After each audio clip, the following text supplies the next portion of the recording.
see, is this working? Not sure. I apologize if you can hear me right now and I am unaware of it. I'm over on the other computer and things are not set up. Okay, there we are. Yes, okay. So I'm on the main computer rather than my laptop. So yeah, OBS and all that sort of stuff is not yet set up properly. But today, as evidenced by the title of this stream, we will be doing the sound effects edit of Chapter 4, which we did the master edit of yesterday. Where are we? There we are. Chapter 4. What? Oh, no, it must still be there. Yep. Okay. Back. There we go. Okay. Edit A. Alright, so we start up. Sorry, actually. Get rid of that. We start off. We have the blank templates for each chapter as it comes up. And this is just the initial title that you're used to seeing, of the slight zoom in on the SPA banner, and then at the end we've got the SPA banner show up and then change size to make room for all the YouTube thumbnails, right? Very simple. And also the theme music that we've selected for this audiobook. So we'll pull in. This is the master file that we edited yesterday, The Invisible Man, Chapter 4, Master Edit. And the first things we do, we go over here, auto match loudness, repair, reduce noise, reduce rumble, reduce hum, all that sort of stuff. And we auto match. There we go, to the target loudness, and then we normalize all peaks to -1 decibel, and this ensures that basically every chapter sounds much the same as far as volume levels are concerned. These are things I didn't used to know how to do, and now I do, so things sound a little bit better, but you know, there we go.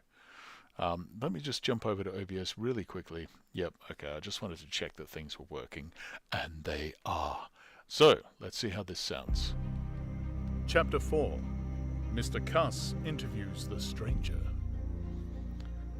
Okay, and then I have fade told out the the theme. circumstances of the stranger's arrival in Eeping with a certain fullness of detail, in order that the curious impression he created may be understood by the reader. Okay, so there's no specific scene that's set at the beginning here, but it is still based all in the village of Eeping, or Epping, or however it's said. I think it's Eeping. That's why I've gone with that pronunciation. So we're going to have to pick a base noise, a place. So we'll go into places here. Country village, backyard cricket. Country village backyard with crickets. That sounds okay, doesn't it? A little bit noisy, maybe. Now, he did show up in the middle of winter, though. So I'm a little bit hesitant about that one. Summer village, see, I've got lots of village-type sounds because they're necessary so very often. And just in case you don't know, I tend to get most of my sound effects, the ones that I don't make myself, I get from freesound.org, which is actually a really good website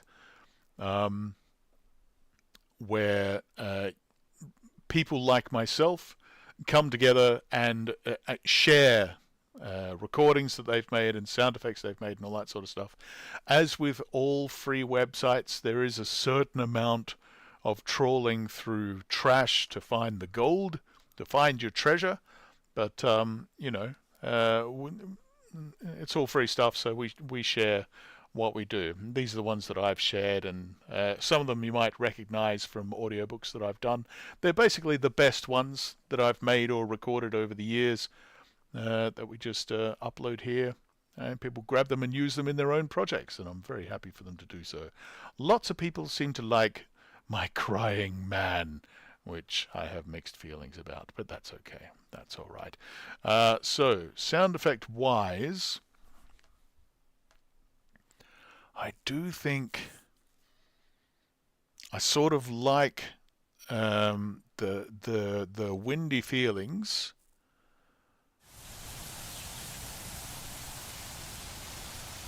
That sounds a bit too much like water. So maybe we should be in weather. Because I don't know. Ice creaking, use them in Frankenstein a lot. Wind howling, long, louder. And we'll start with that one, but we're going to tone it down quite a bit. And of course the sound effect starts as the music begins to fade. Basically as soon as the narrator finishes saying Cuss interviews the stranger. Boom, the sound effect starts right there and we start fading in. This one starts pretty abruptly, but I do tend to trim the start just in case. In fact, we might even bring it back a little bit so it's fading up through that. And there, and there. That's a pretty fast fade in. Maybe we'll slow that down a little bit. Okay, and then there. We're going to want to adjust that quite a lot.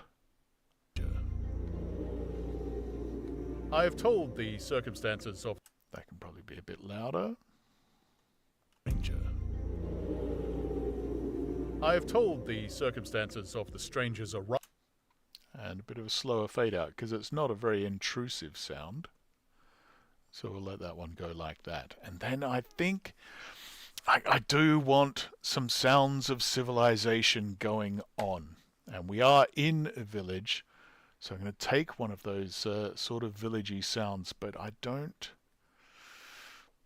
Maybe one of these Victorian back streets. I have used quite a lot in different audiobooks. But if we keep it nice and quiet, then it will just be the odd hint of a sound every now and again, you know? I think that might sound okay. Let's have a look. Or Interviews listen. the stranger. I have told the circumstances of the stranger's arrival in Epping with a certain fullness of detail, in order that the curious impression he created may be understood by the reader. But excepting two odd incidents, the circumstances of his stay until the extraordinary day of the club festival may be passed over very cursorily. Now this chapter I don't think has a lot of, like, there's not a lot of big action, there's not a lot of big sound effects required, so yeah, I mean you lay the basis as I just have. This is the background, this is the setting, the scene, and then on top of that you put extra things that happen, like you know, footsteps, doors, that sort of thing. So we'll see how much we actually have to do. There were a number of skirmishes with Mrs. Hall on matters of domestic discipline, but in every case, until late April, when the first signs of penury began, he overrode her by the easy expedient of an extra payment. Right, so April, I'm going to have to do a bit of a search. What season is April in England? Oh my god, my typing is awful today. Like, I've been on the laptop mostly, so... Spring! Spring! Oh no. Yes, the United States and United Kingdom? March, April and May. There you go, look at that. So, we were completely wrong. That sound effect of the howling wind? No, not howling wind. There it is. Bye-bye, howling wind. We're actually going to use... one of the new ones. Summer village atmosphere at night. There's a dog barking. I mean, there's a dog has been mentioned in the story. No, that's way too nighttime.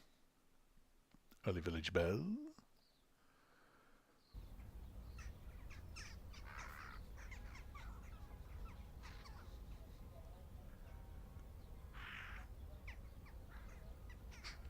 Those bells sound a bit too modern.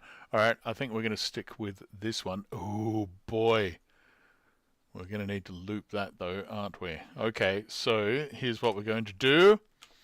we're going to save this project as chapter 4. Okay. And we're going to have a new project. And we're just going to call it temp. Videos, untitled, that's fine. Yes, replace it, no problem. Skip all that nonsense. Then we're going to get... What? What the hell's just happened? Sometimes Adobe Premiere Pro is a very annoying piece of software. Considering how much it costs, it really should be more effective and useful. Okay, tab. We skip all that, and this time it works, unlike last time. Right, and then we pull in this sound, which is only 2 minutes long. And we look for the big noises. Because we're going to loop this, okay, and make it a bit longer. Big noise from that bird. And another big bird. Okay, so that's fine. What we're going to do is we're going to cut it just before that.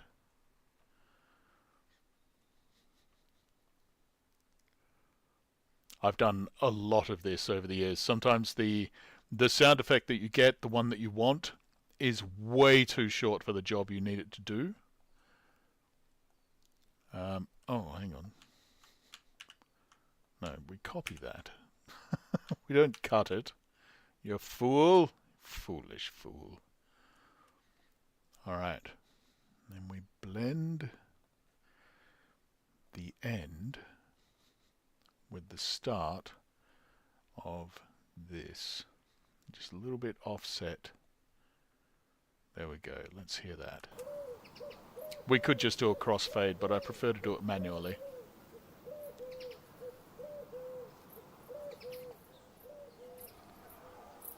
No, it has to be a bit tighter than that. How's that?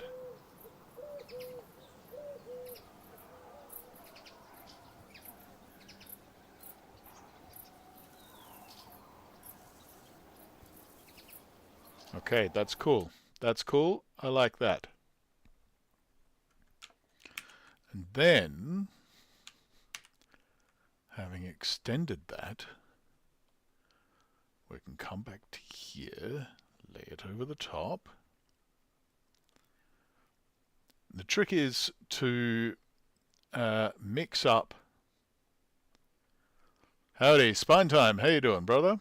Welcome, welcome, welcome. The trick is to mix up the particularly noticeable sounds so that they come in different orders at different times, all that sort of thing. Bring you back a little. Alright, we're just making a backing sound effect for Chapter 4 of The Invisible Man.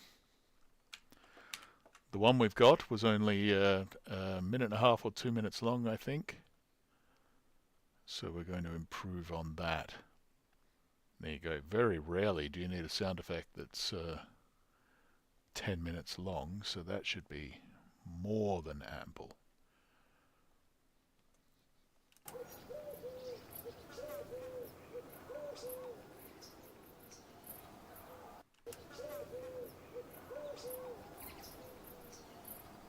Been working on chords for a song. Nice. HBU. Sorry, not sure what HBU means. I'm not very good at the shortenings. Contractions.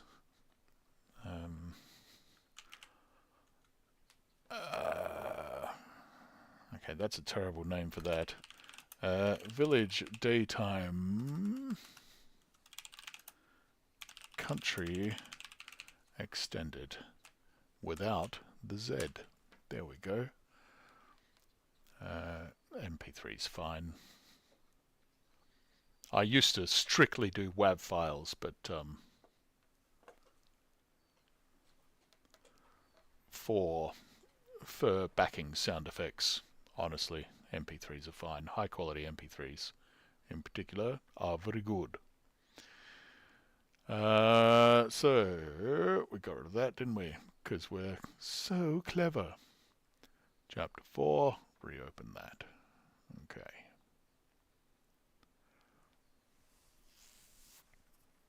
Now let's get our brand new sound effect.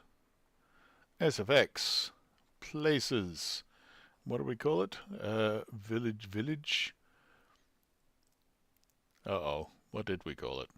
Oh, well, we left it in there for a start. So there it is. Didn't even export it to the right folder. I'm very clever. I'm a professional! Okay, here we go. Let's draw that back. Oh, 10 minutes might not be long enough. Oh, look at that. All right. Well, we'll see. My music may not be to your standards. I'm only about a year into it. I'm working on a video game-ish battle song. Would you have any use for it? Probably not, but feel free to share it. If you jump into the Discord, we have a... where is it? Do we have Discord on this computer even? I'm not sure. Sorry. Discord, yes, there it is.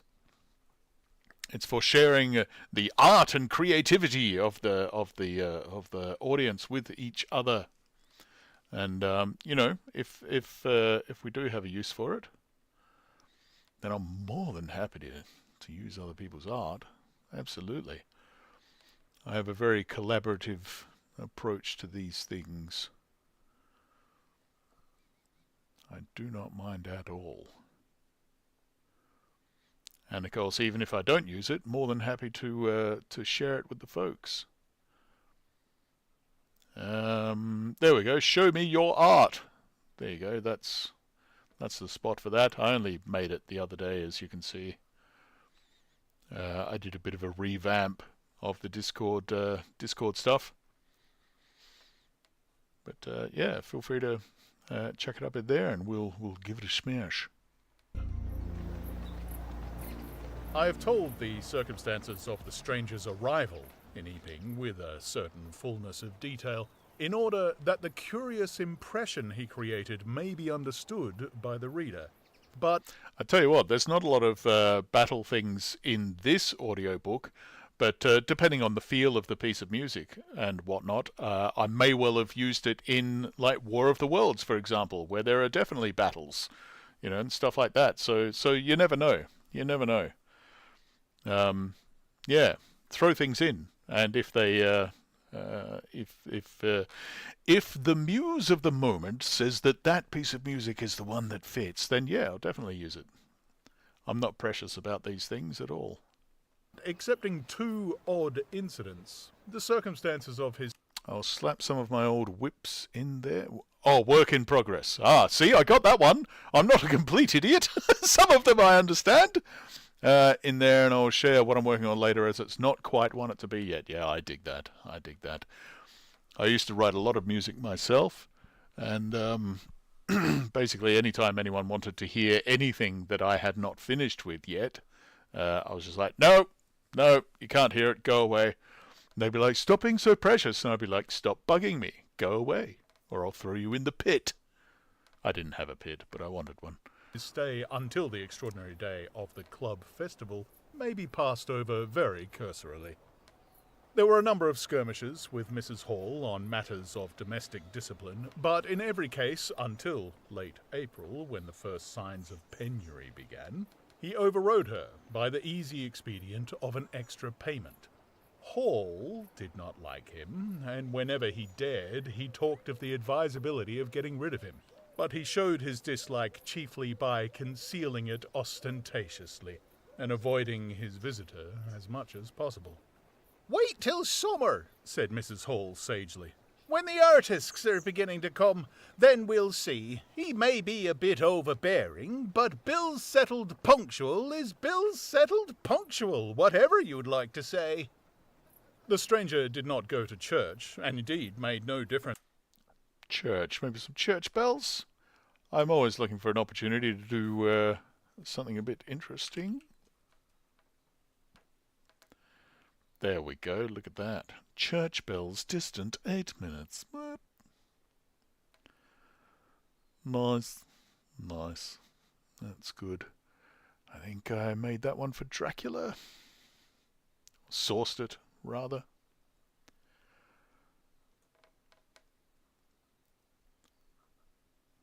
Between Sunday and the irreligious That's way too loud. days, even in costume. He worked, as Mrs. Hall thought, very fitfully. Some days he would come down early and be continuously busy. On a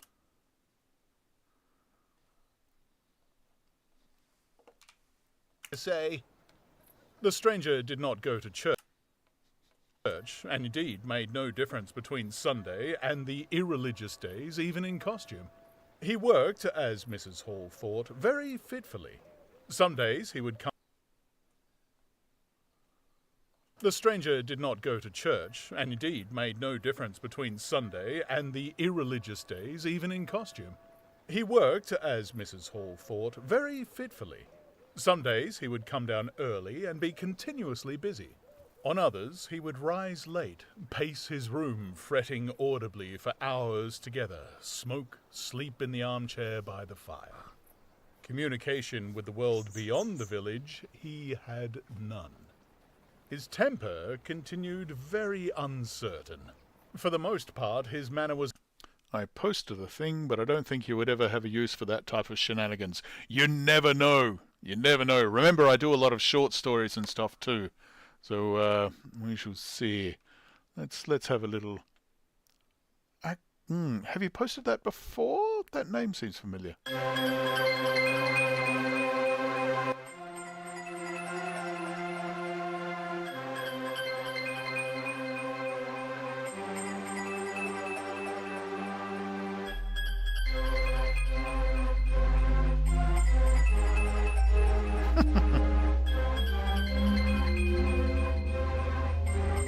Right, probably not, but you never know. Like I said, short stories. I make short stories and stuff, and they're always looking for little theme songs and whatnot.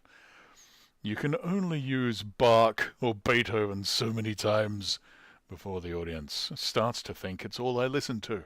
And that's not at all true. I listen to many composers. Was that of a man suffering under an almost unendurable provocation. What about Gustav Holst? I listen to him too. Yeah, all right. And once or twice, I have an eclectic taste in music. It gets quite silly later on. I think once I used a particularly silly piece of music because it was a particularly silly story, but in general, no, I don't use that sort of thing. Things were snapped, torn, crushed, or broken in spasmodic gusts of violence. He seemed under a chronic irritation. Alright, I think... On others, he would rise late. He would come down early. From about here... Right, that one... The village outside can stay, but the sounds inside, I think, should become internal sounds, which in this place has been the fireplace energetic long. And we'll just do an audio transition. Stretch that over. Check those levels.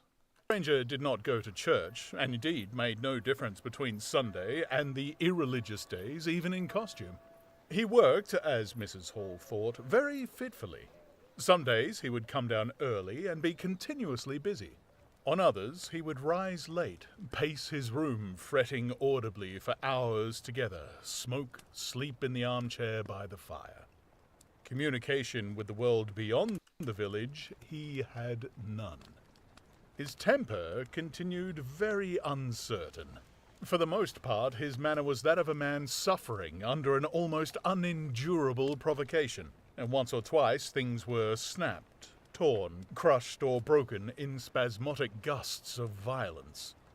He seemed under a chronic irritation of the greatest intensity. His habit of talking to himself in a low voice grew steadily upon him, but though Mrs. Hall listened conscientiously, she could make neither head nor tail of what she heard. He rarely went abroad in daylight, but at twilight he would go out muffled Twilight, different time of day, so we can change. of what she heard. I like good clean breaks in the story like that, because you can emphasize them nicely. And there, with a nice fade out and break. Fade out to silence can be a really effective tool. Make neither head nor tail of what she heard. He rarely went abroad. Now, we had a nighttime one, didn't we? It was in Places, the Village at the Night. Yes. There we go.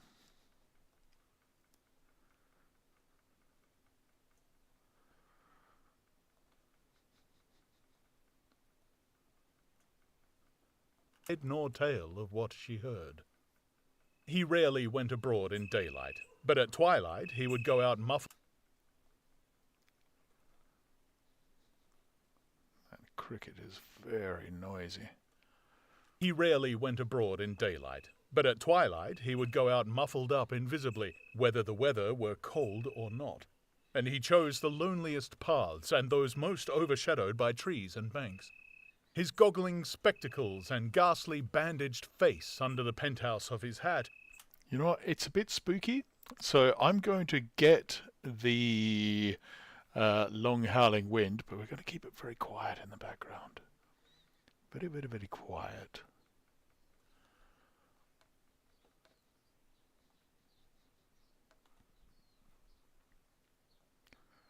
Down there, I think. Muffled up invisibly, whether the weather were cold or not. And he chose the lonely... There we go.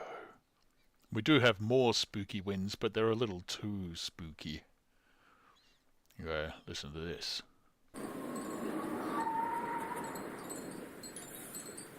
Very spooky. I have used it though. I've used all these sounds. Very rarely will you see a sound in my collection that I haven't used somewhere. Rarely went abroad in daylight, but at twilight he would go out muffled up invisibly. You know what? I'm going to stretch that out. What she heard. He rarely went abroad in daylight, but at twilight he would go out muffled up invisibly, whether the weather were cold or not. And he chose the loneliest paths and those most overshadowed by trees and banks. His goggling spectacles and ghastly bandaged face under the penthouse of his hat came with a disagreeable suddenness out of the darkness. I don't know, that cricket is very, very quiet. Very noisy, rather. Upon one or two home-going labourers, and Teddy Henfrey, stumbling out of the Scarlet Coat one night at 9:30, was scared shamefully by the stranger's skull-like head. He was walking hat in hand, lit by the sudden light of the opened inn door. Such children as saw him at nightfall dreamt of bogies, and it seemed doubtful whether he disliked boys more than they disliked him, or the reverse. But there was certainly a vivid enough dislike on either side. It was inevitable that a person of so remarkable an appearance and... Right, and that's the end of the nighttime section, so... But there was certainly a vivid enough dislike on either side. And we're going to use another fade-out moment there, because I like them. They're good. They help to punctuate a section. You could just fade from sound effect to sound effect continuously. And some companies, some groups, some producers do, but I like a bit of silence. I think it's good for a story. The side. It was inevitable that a person of so remarkable...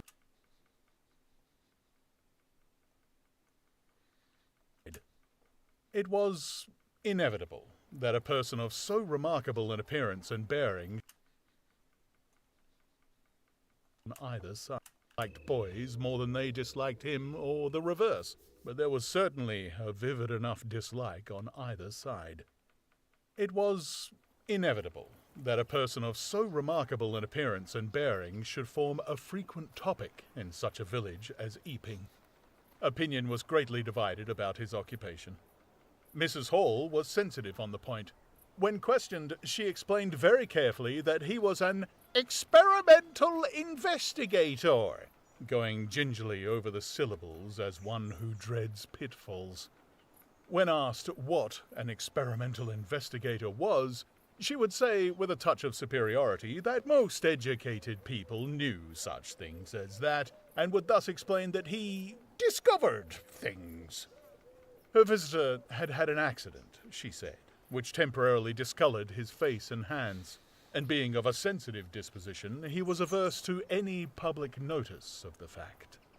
Out of her hearing, there was a view largely entertained that he was a criminal, trying to escape from justice by wrapping himself up so as to conceal himself altogether from the eye of the police. This idea sprang from the brain of Mr. Teddy Henfrey. But no crime of any magnitude dating from the middle or end of February was known to have occurred. Elaborated in the imagination of Mr. Gould, the probationary assistant in the National School, this theory took the form that the stranger was an anarchist in disguise, preparing explosives, and he resolved to undertake such detective operations as his time permitted. These consisted for the most part in looking very hard at the stranger whenever they met, or in asking people who had never seen the stranger leading questions about him, but he detected nothing.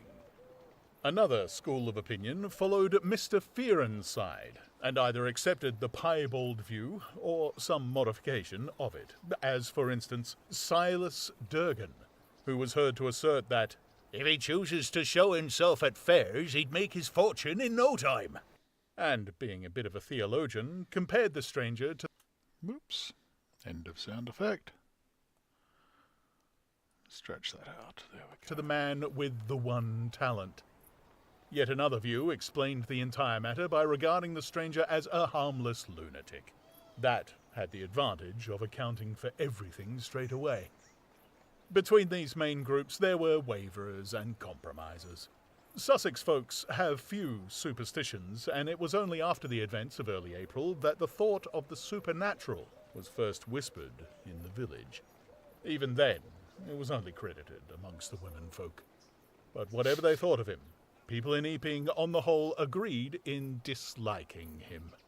His irritability, though it might have been comprehensible to an urban brain worker, was an amazing thing to these quiet Sussex villagers. The frantic gesticulations they surprised now and then, the headlong pace after nightfall that swept him upon them round quiet corners, the inhuman bludgeoning of all tentative advances of curiosity, the taste for twilight that led to the closing of doors, the pulling down of blinds, the extinction of candles and lamps. Who could agree with such goings-on?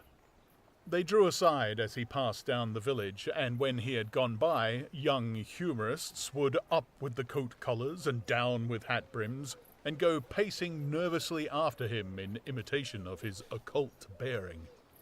There was a song popular at the time called The Bogeyman. Miss Statchell sang it at the schoolroom concert in aid of the church lamps.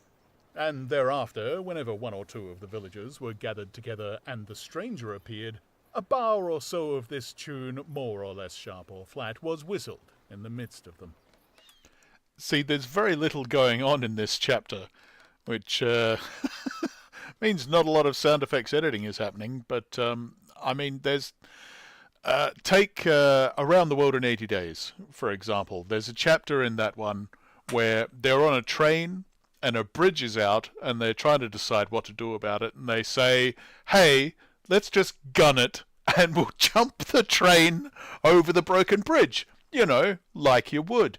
And doing the sound effects for that right? Having a train speed up, getting all the power, people getting off the train, unloading like a bunch of the luggage and all that sort of stuff, and then jumping over a gap and landing on the other side. The sound effects for that took me 2 days, and the whole scene lasts like a minute, something like that.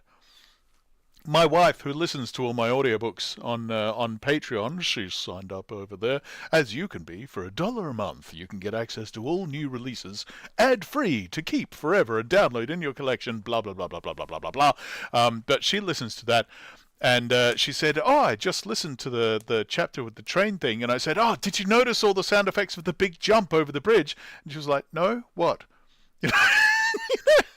You know, so there's like times that I will spend days on a series of sound effects that no one will ever hear or pay any attention to, but I do, and I really like it. So, you know, and there's other days like this where you're basically just listening to a chapter and almost nothing is happening.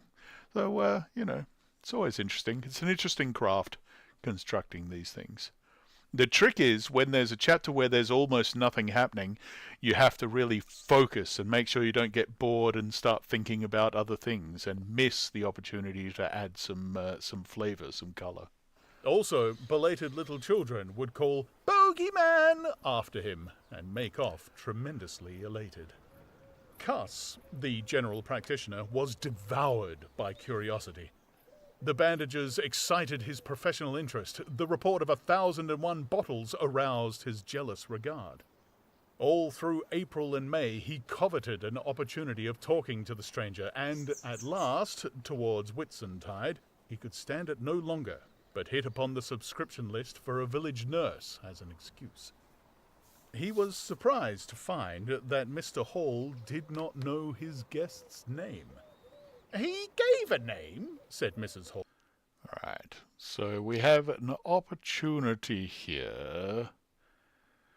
Not a huge one, but an opportunity because they have moved. He's moving into the inn now. And thereafter, whenever one or two of the villagers were gathered together, the general practitioner was devoured by curiosity.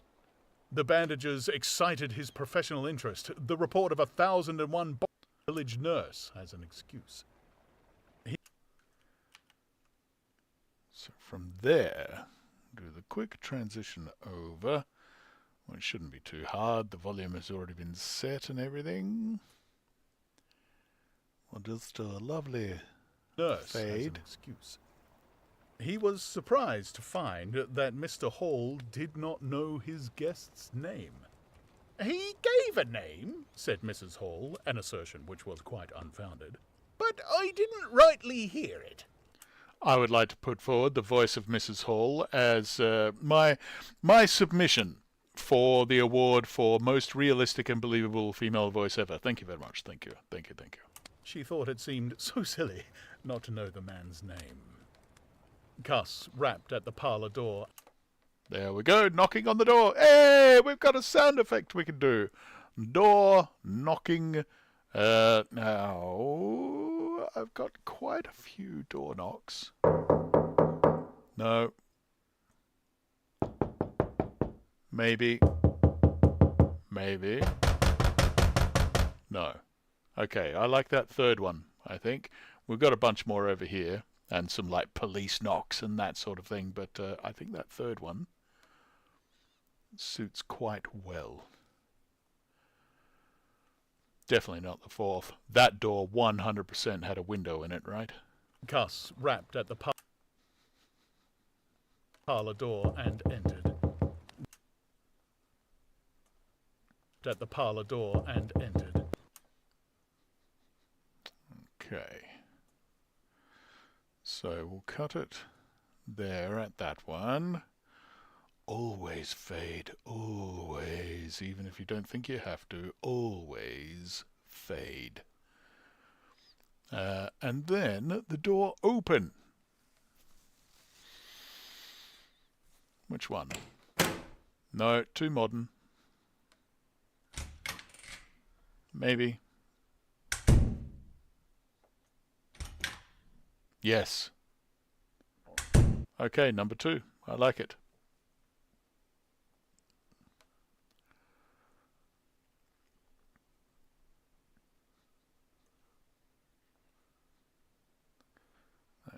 I'm going to put it on a different track so that we can blend it nicely and get the timing right. Rapped at the parlour door and entered. Parlour door and entered. There was a fairly audible imprecation. Rapped at the parlour door and entered. There was a fairly audible... We have a little pop at the end of that sound effect for some reason. Door and entered. There was a fairly...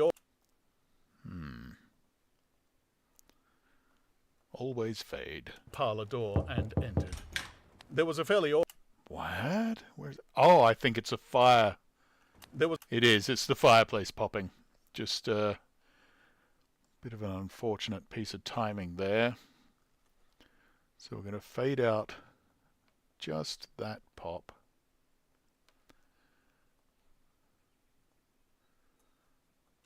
There was a fairly Because audible... it makes it sound like an error.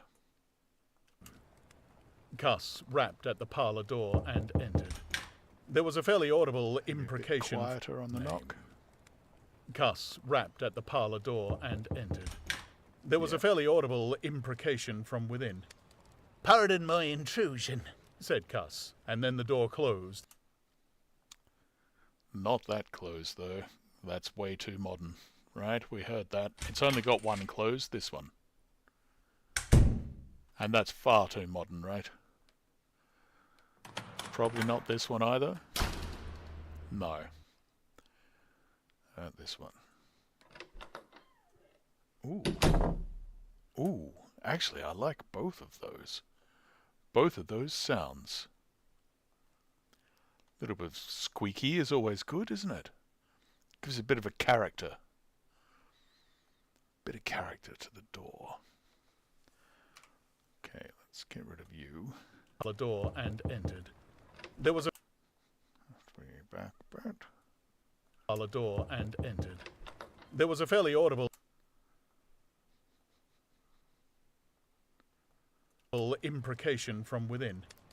"Pardon my intrusion," said Cuss, and then the door closed and cut Mrs. Hall off from the rest of the conversation. Right. Cut it there. That's way too loud. We're going to drop it well down. Said Cuss, and then the door closed and cut Mrs. Hall off. And back a bit. Said Cuss, and then the door closed and cut Mrs. Hall off from the rest of the conversation. She could hear the murmur of voices for the next 10 minutes. Then a cry of surprise. Pre-recorded. Pre-recorded sign of cry of surprise. Should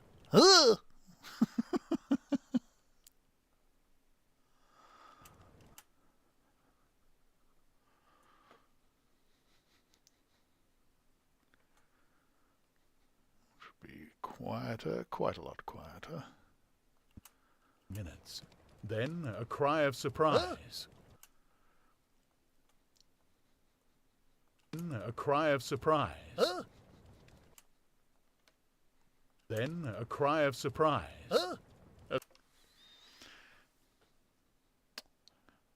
Door. Are you using digital audio workstation?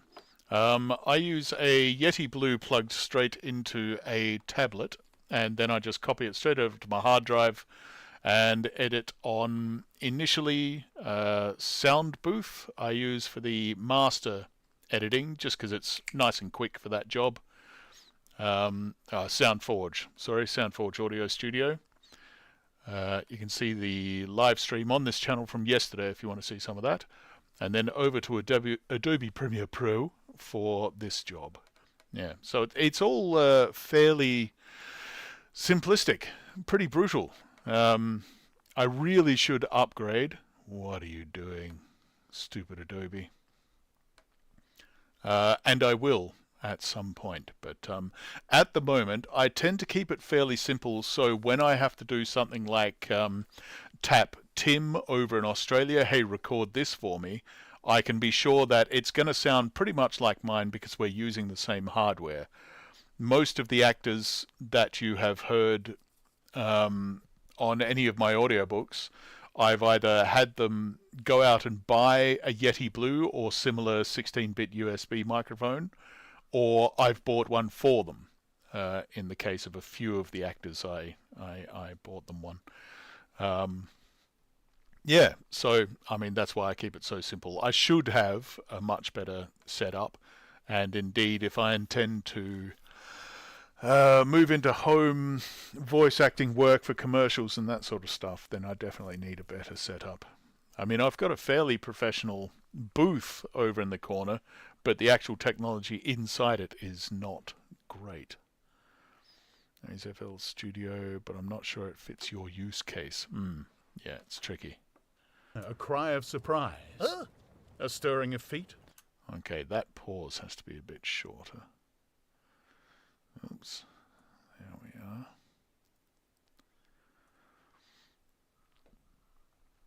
I mean, it's actually not a bad time for me to upgrade now either, because I've pretty much decided to stop using other actors. Partly because AI has come in and taken over the industry, so my income has dropped enormously, and I don't think it's going to recover. So, you know, the money is drying up very, very quickly. And partly just because, you know, using other actors is really difficult. It makes all of the editing and production much, much more complex. And also, I'm not a very good director, so there you go. I'm a much better actor than I am a director, and a better producer than I am a director as well. Then a cry of surprise. A stirring of feet. A chair flung aside. Okay, a stirring of feet. So some footsteps going on here. Just some wood on the wood. Carpet, maybe? We'll use a carpet one. But I've also got some ring downstairs. We could combine that.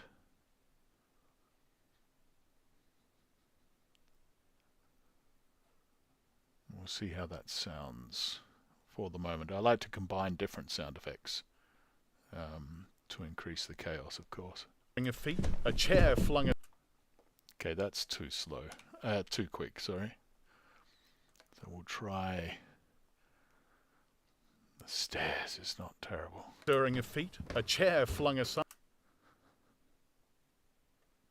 Stirring of feet. A chair flung aside. Stirring of feet. A chair. That has to come up a little bit. Stirring of feet. A chair flung aside.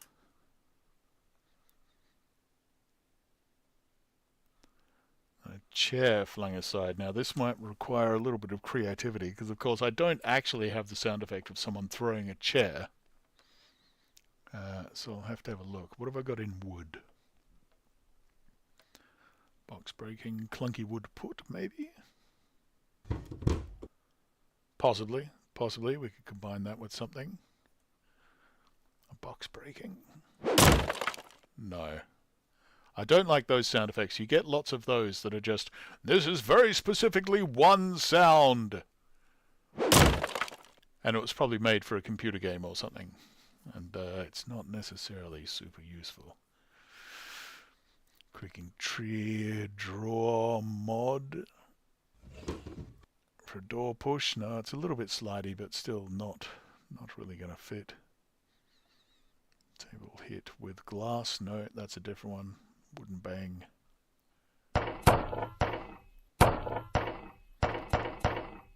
I remember that one. That's a desk at my old house. Wooden bridge collapse. What do we use that for? A certain train jumping over something? Maybe, maybe. Who knows? We can use a little bit of that, maybe. Maybe. Let's have a look. So a little bit of flung stuff. Flung aside. A bar.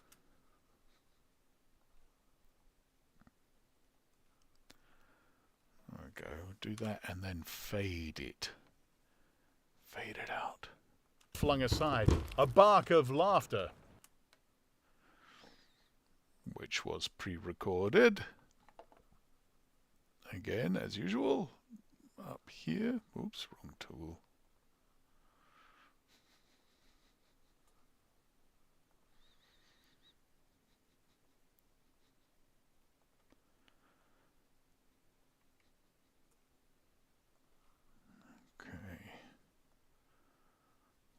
laughter. Man, it's cold in my office today, I have to tell you. It's very, very cold in here. Bark of laughter. Quick steps to the door.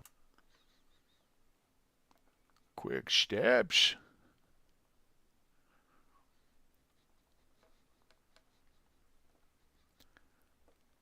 Walking across a wooden floor.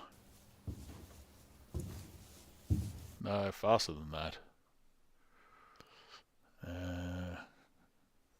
Concrete, that's no good. Barefoot concrete, no. Floorboards creaky, I don't think so. No, that's like a spooky sort of thing. Grass, no. Gravel, no. Man running, I think that's office shoes on a concrete floor. Yeah. Not much good. I might have to use stairs. Wasn't there a running downstairs or something? I'm sure I did that. Yeah. We'll take that. Slow it a little bit. Make it 85%. Maintain the audio pitch. The door and cuss a... Right. Quick steps to the door and cuss a...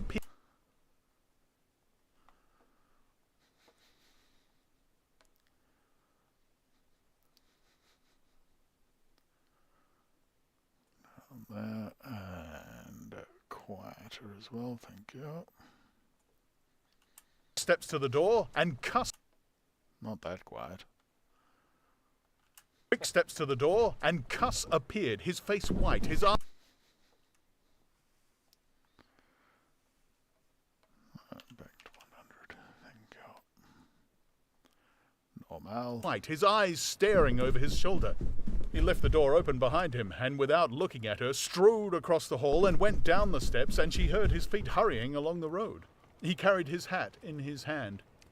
She stood behind the door, looking at the open door of the parlour. Then she heard... Alright, take that whole one, move it forward a bit to match the moment. strode across the hall and went down the steps behind him, and, without looking at her, strode across the hall and went down the steps, and she heard his feet hurrying along the road. He carried... Okay, check this out. We're going to do some clever stuff here. Because we have, don't we? Come on, give me that. Gravel, where are they? There we go. Bit of gravel. That's going to... there. And a bit of gain. And we'll blend it. We'll see how that sounds. and, without looking at her, strode across the hall and went down the steps, and she heard his feet hurrying along the road. He carried his hat in his hand. She... hurrying down the road, thank you.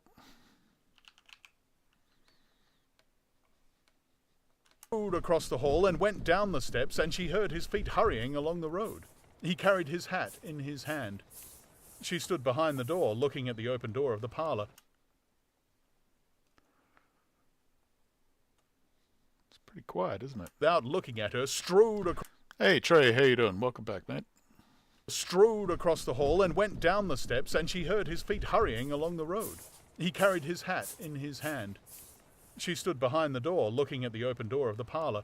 Then she heard the stranger laughing quietly. Another pre-recorded reaction. Excuse me.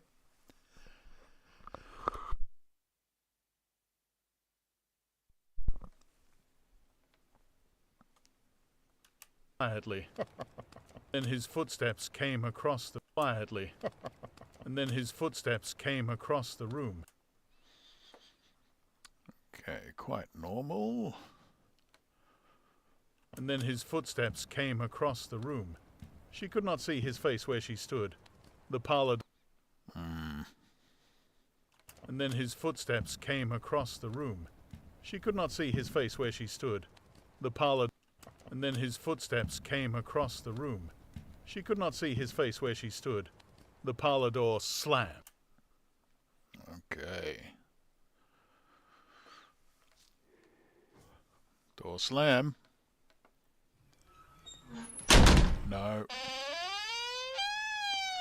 No. No. Ugh.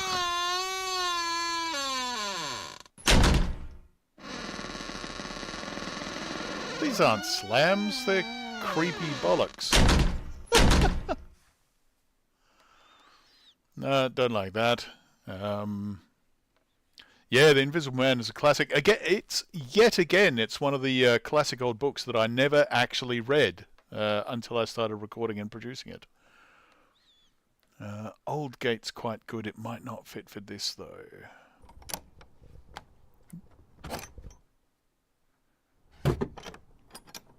No. You'd be amazed how often I've used that old gate sound effect, which was literally just an old gate at a mate's back garden. I've used it for all sorts of doors, all over the place. It's yeah, it's been very useful. I think this compilation has that same closing door all the way through. Oh no, they're a bit different. They're still just closes, not slams. That one maybe. Actually, I do like that. I think we can make that work. What was that? At about 15. That chap at the... Right? That one. She could not see his face where she stood. The parlour door slammed, and the place... No, maybe it wasn't that one. That one looks beefier. Cuss went... Yes, that's the one. Right. Oops. Got the wrong one. Those door slams were more like long whines. Yeah, exactly, right? Parlour door slammed, and the place was silent again.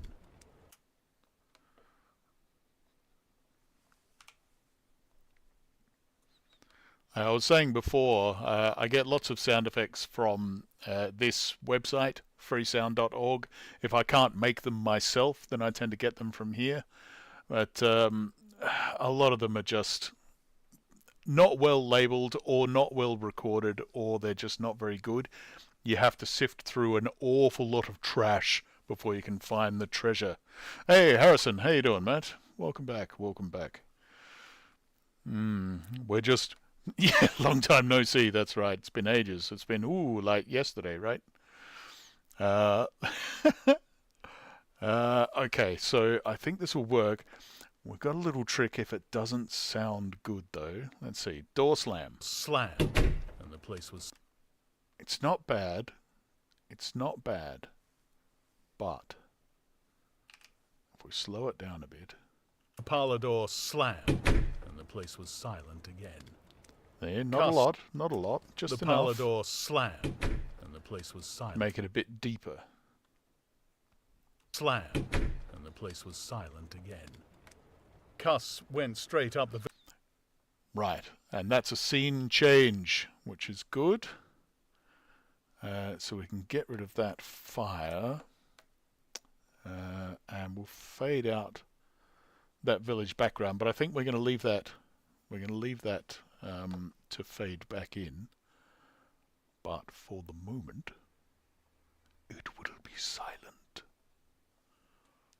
And the place was silent again. Cuss went straight up the village to Bunting. Right, more footsteps. He's outside this time, walking along the road. Now, I was hoping that that gravel sound effect was a bit better, but that's actually quite crap, isn't it? Sounds like a stony driveway more than anything else. And is that an ambulance in the background? It is! Ugh, useless. Okay, so let's try one of the dirt ones. That's good, isn't it? Yes, that's good. That's perfect. That's perfect. So we'll go with that one. Straight up the village to Bunting, the vicar. Am I mad? Cuss began. Right, and it's not a really long sound effect anyway. Cuss went straight up the village to Bunting, the vicar.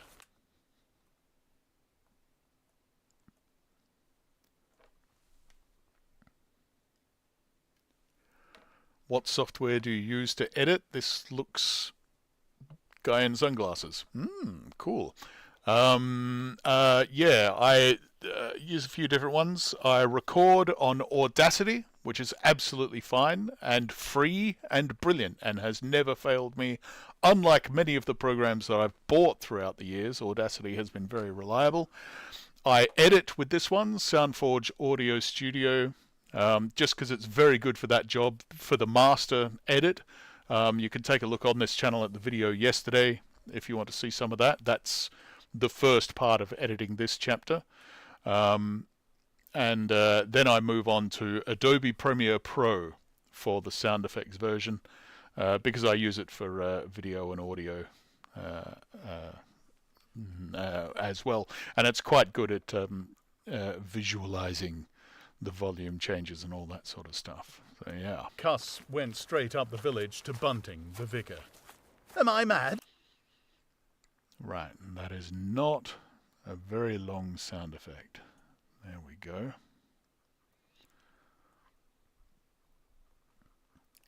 And he's sitting in a church. I think.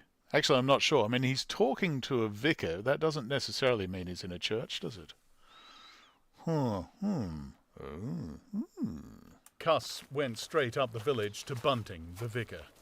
Am I mad? Cuss began abruptly as he entered the shabby little study.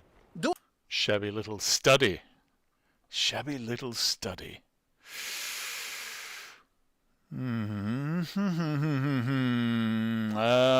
Because we're in England, I tend to say everywhere is cold, even in summer.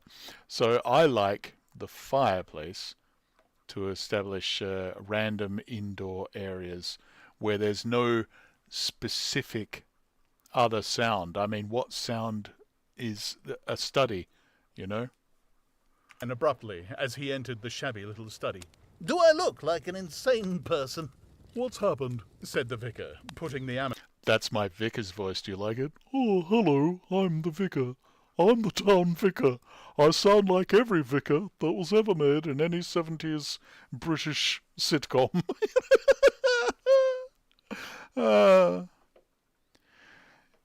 Laughs in Canadian, you know nothing of cold. Oh, I beg to differ, sir. I have stood atop a Japanese snow slope with snow all the way up to my knees. It was freezing, biting wind. I took a camera out of my pocket to film a bit of the wonder, and I could hold it for 3 seconds at a time before my fingers froze solid, and I had to return them back to the warmth of my comfy, cozy gloves. What's more, I have ridden on a motorcycle down the highway of Australia's freezing winter at I don't know what the hell temperature it was, but with the wind driving against my skin and bones because I was too young and poor to afford good gloves. I had rubber kitchen gloves protecting my hands as I roared down the freezing cold midnight roads at 1 in the morning or something or other. Very, very cold, very cold, very cold indeed.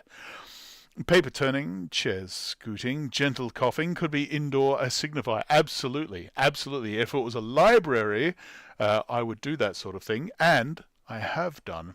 I'm trying to remember what scene from what book. No, I can't remember, but definitely almost exactly that soundscape that you have described I've used for a library. But this is one guy alone in a little study, which is tricky. It's tricky. But I'll show you one of the sound effects I'm amazingly proud of. I think it's under paper. There we go. Look at that. Listen.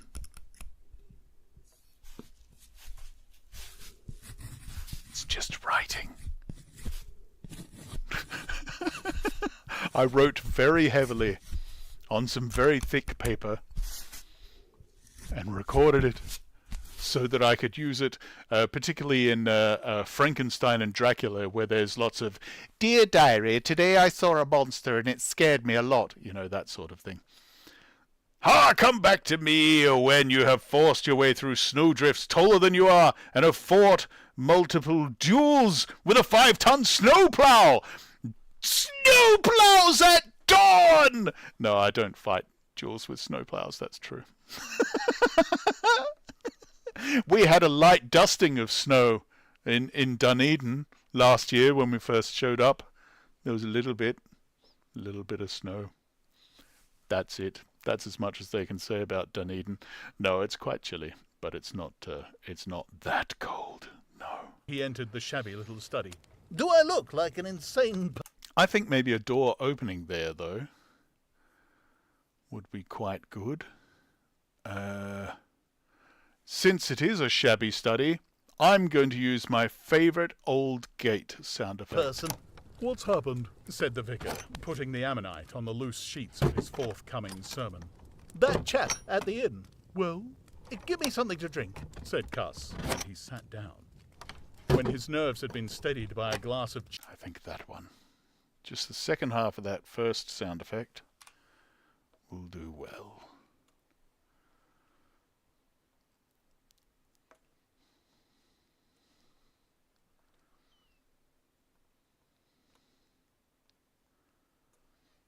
As he entered the shabby little study. Do I look like an insane... Lovely. The shabby little study. Do I look like an insane person? What's happened? Said the vicar, putting the ammonite on the loose sheets of his forthcoming sermon. That chap at the inn. Well, give me something to drink, said Cuss, and he sat down. Right. Sitting, I have that one. Is that under people? I'm not sure. I have so many sound effects that I've gathered over the years.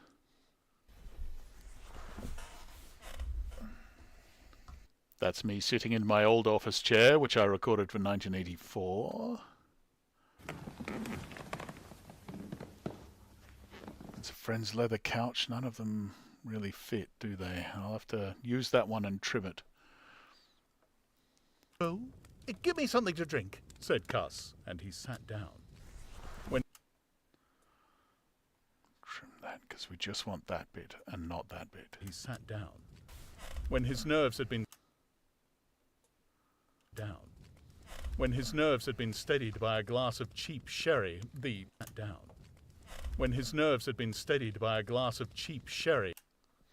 Right, we have this one as well.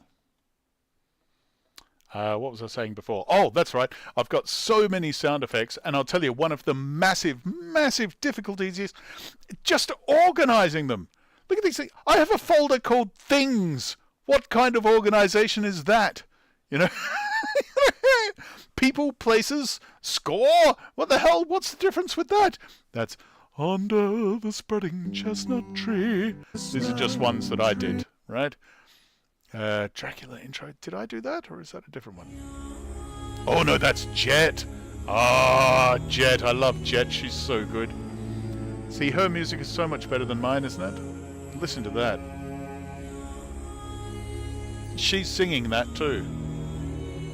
And using some awesome software to do the orchestral score there. She's amazing. She's so good. The original Animal Farm? Yes.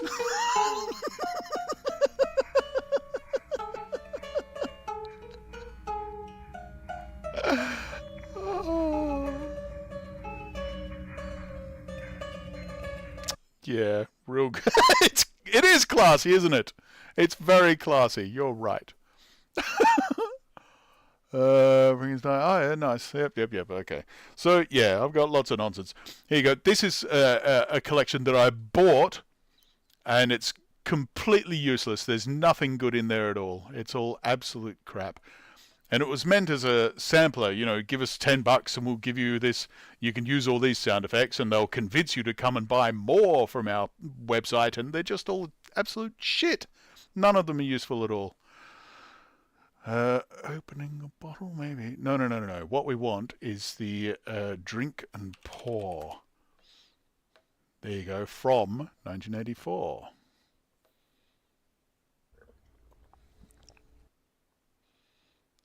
Winston with his gin.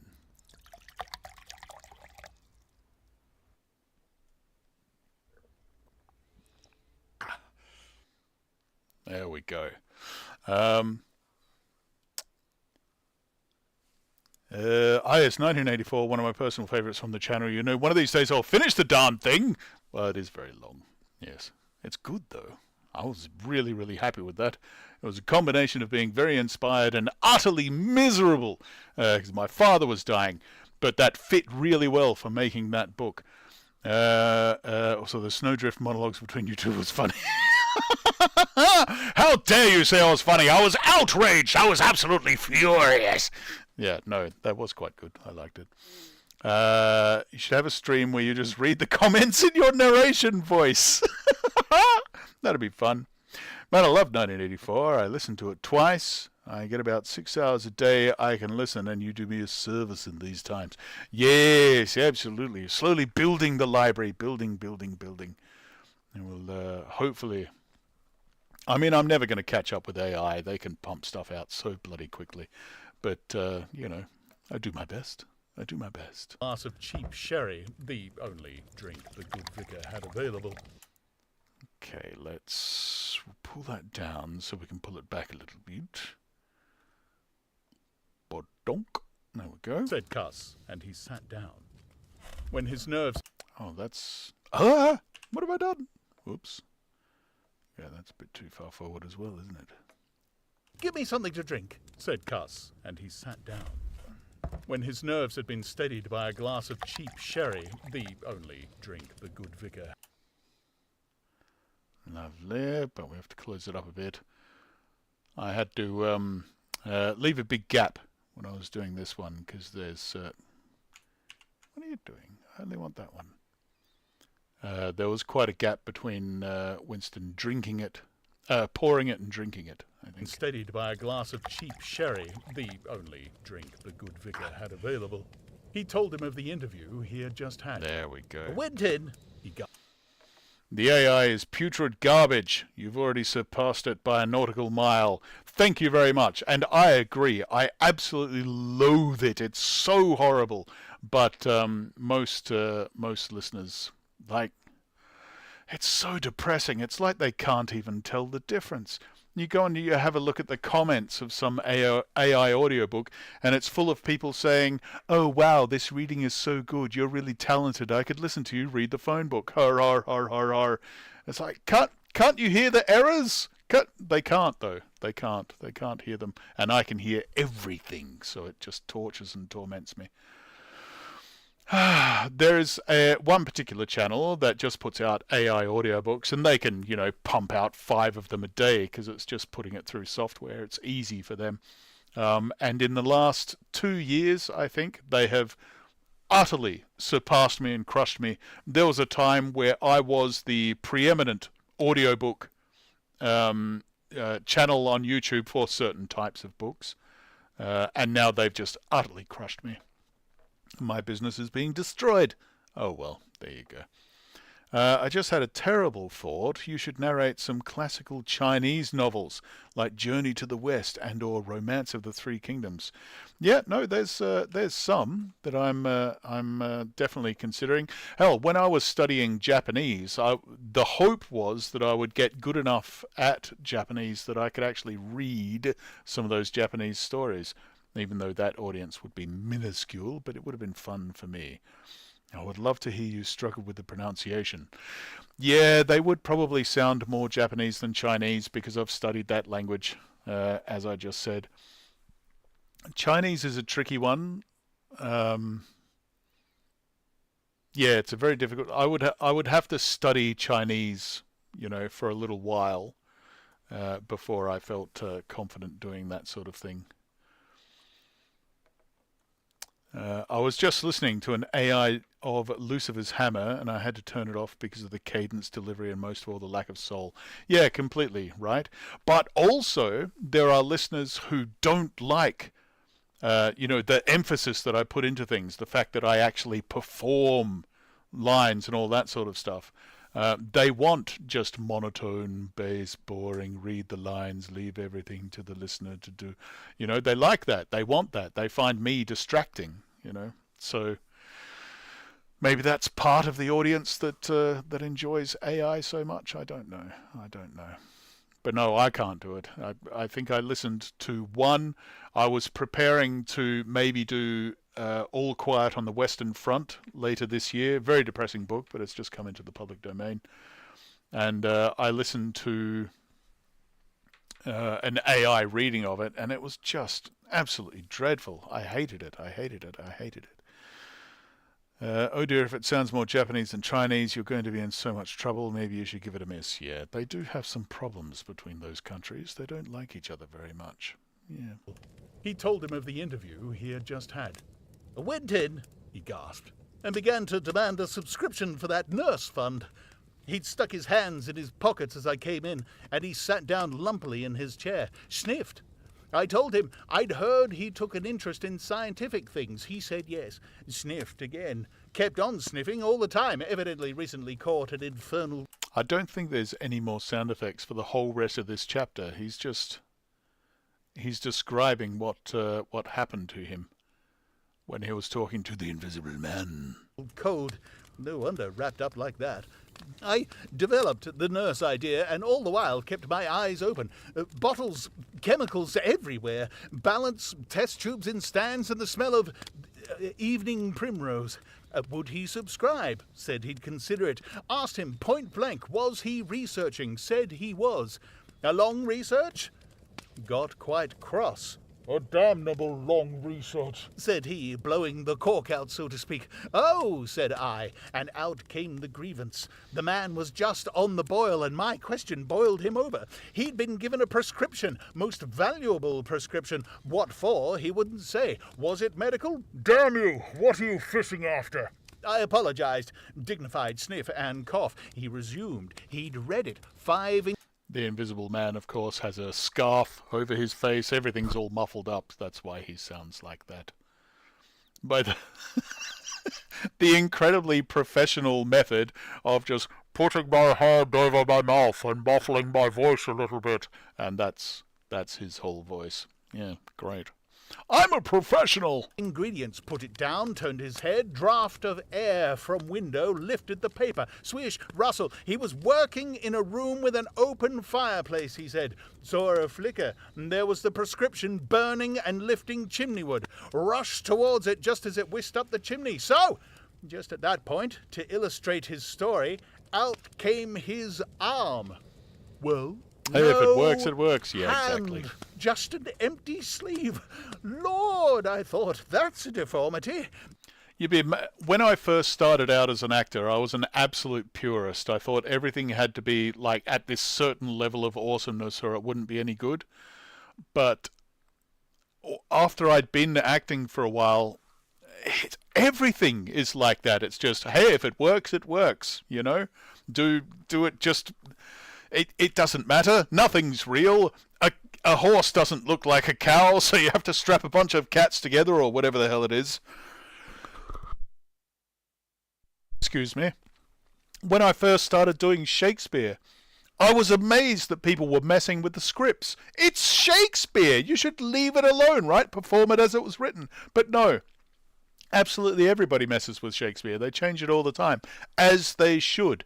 Because, you know... You have to make it entertaining, you have to make it good, you have to enthrall the audience and tell the story. You can ignore a bunch of the wishy-washy stuff. I can't wait to listen to this again through this channel. It sounds so cool already. Thank you, thank you, thank you. Yes, I'm enjoying it myself. Horses, cows, cats? Yes, that was a reference to an old Simpsons episode, I think, where they were making... a movie of Radioactive Man, that's what it was. And they were like, I got the line wrong. It was like, hey, those aren't cows, they're horses painted white. And then the special effects guy is like, yeah, cows don't look like cows on screen, so we have to use horses. And then he's asked, okay, well, what do you do when you need a horse? And he's like, well, we strap a bunch of cats together. You know, that's... It was funny, but also that's kind of how it works, you know? You just... things don't look like things, so you have to use other things. Got a cork arm, I suppose, and has taken it off. Then I thought there's something... I've never watched The Simpsons. Heresy, I know. No, I couldn't care less. odd in that what the devil keeps that sleeve up and open if there's nothing in it? There was nothing in it, I tell you. Nothing down it, right down to the joint. I could see right down it to the elbow, and there was a glimmer of light shining through a tear of the cloth. Good God, I said. Then he stopped, stared at me with those black goggles of his, and then at his sleeve. Well, that's all.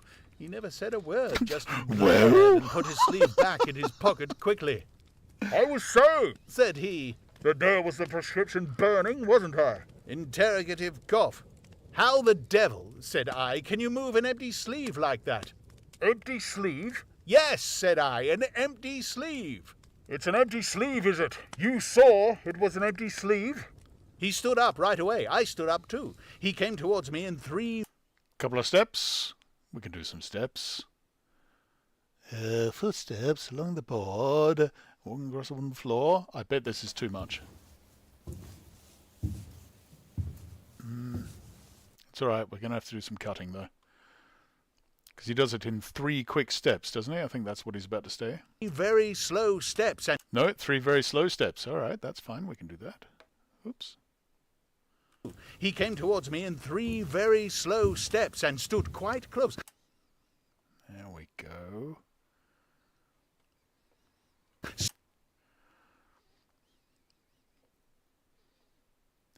The ending of the book, of this book, made me sad, but how can you blame the people? Yeah, absolutely. I mean, I like thinking about the themes of these early books that I do. Like, what is it actually about? Frankenstein, you know, maybe about, I mean, it's always arguable, but what do I think they're about? Frankenstein's kind of hubris and responsibility, right? Dracula is, you know, how to be a sexist, racist Catholic back in 1800s Ireland. You know, everything's about whatever. But, oh, you haven't read it yet? Well, that's fine. The Invisible Man, I think, is about power. Power corrupts. You know, what happens when you're suddenly given an enormous power? You know, yeah, it corrupts a person. And sometimes that power is too much to be dealt with, right? So you get what happens at the end of this book. Up too. He came towards me in 3 very slow steps and stood quite close, sniffed venomously. I didn't flinch, though I'm hanged if that bandaged knob of his and those blinkers aren't enough to unnerve anyone coming quietly up to you. You said it was an empty sleeve, he said. Certainly, I said. At staring and saying nothing, a bare-faced man, unspectacled, starts scratch. Then, very quietly, he pulled his sleeve out of his pocket again and raised his arm towards me as though he would show it me again. See, now, there's a possibility there of the sound of like fabric rustling or something like that, but I've learned over the years to leave that sort of thing behind, because if I actually laid it on, it would just distract from what was happening. It would sound so alien and weird, you'd spend more time thinking, now what's that, than you are actually paying attention. You use the sound effects to enhance the words rather than take over from them. It's difficult. I'm slowly getting better at it over the years, I think. He did it very, very slowly. I looked at it. Seemed an age. Well, said I, clearing my throat, there's nothing in it. I had to say something. I was beginning to feel frightened. I could see right down it. He extended it straight towards me, slowly, slowly, just like that, until the cuff was 6 inches from my face. Queer thing to see an empty sleeve come at you like that. And then, well, something exactly like a finger and thumb, it felt, nipped my... Now that I hear that vicar, he sounds like Barney, right? I love you, you love me. Oh, no. Oh, well, that's fine. My nose. He's a very minor character. Do not throw your best voices at minor characters. Yeah. Pro tip if you decide to do this sort of thing yourself. Bunting began to laugh. Yeah, Barney the dinosaur, that's the guy. That's the bunny, or dinosaur, as the case may be.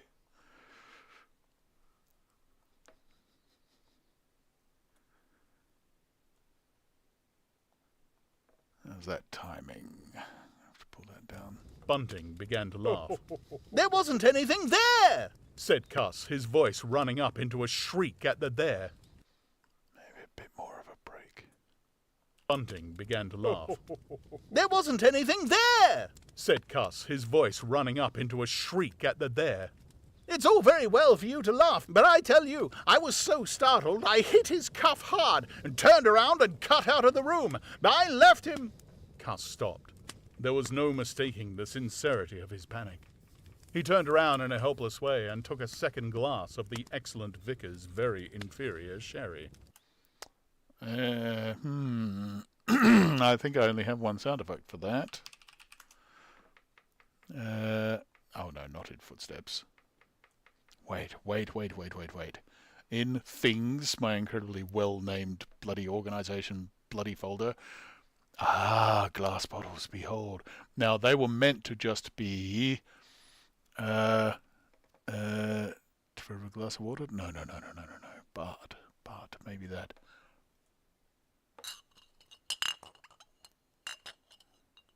See, that's actually just part of the sound effects of his scientific equipment gathered for this book, but... No.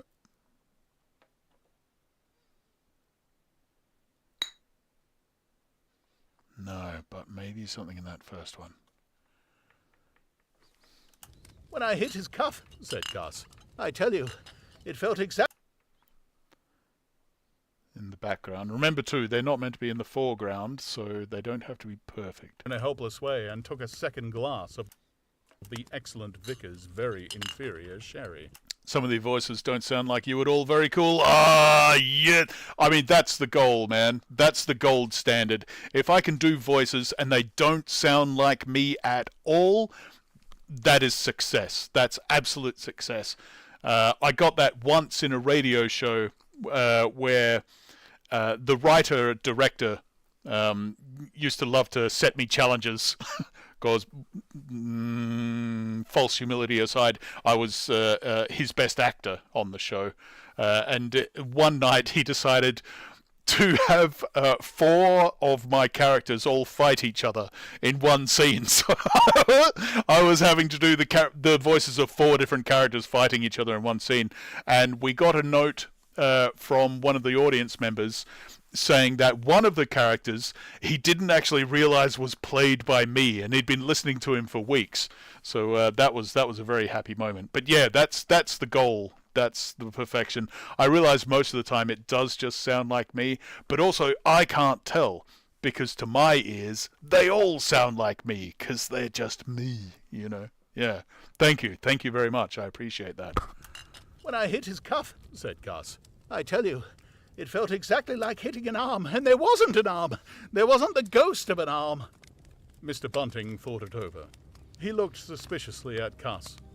It's a most remarkable story, he said, and looked very wise and grave indeed. It's really, said Mr. Bunting with judicial emphasis, a most remarkable story. Okay. Pull that back. Even a little further. There we go. And grave indeed.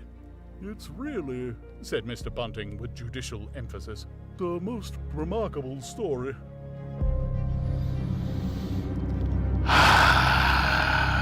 Wonderful. Okay. Now the incredibly fun bit. Preparing it for... This is chapter 4. There we are.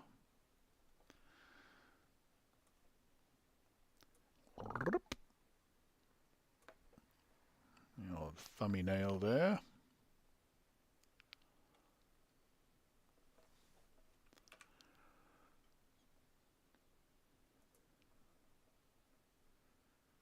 Ah, right. Yep, that's right. Sorry.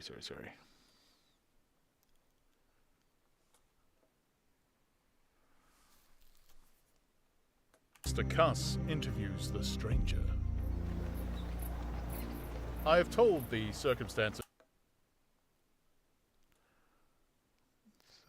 Break that one forward. Give it its own fade in. There we are. I have told the circumstances of the stranger's arrival in Yiping with Lovely. And again over here. I know technically this is the special effects edit, but this is part of the process.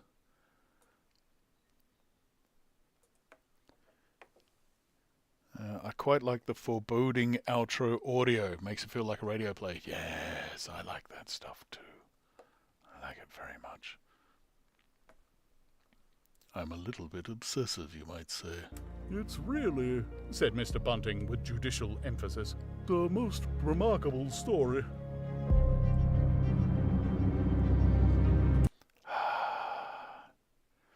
Every book, I feel like I improve a little bit. I get a little bit better.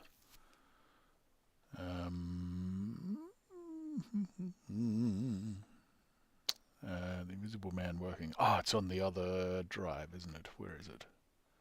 There we are. Okay.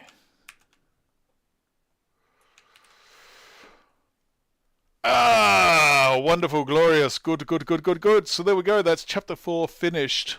I suppose the next stream will probably not be tomorrow. It might not be till next week, actually. But that will be actually recording in the booth, recording chapter 5, which involves quite a lot of work first.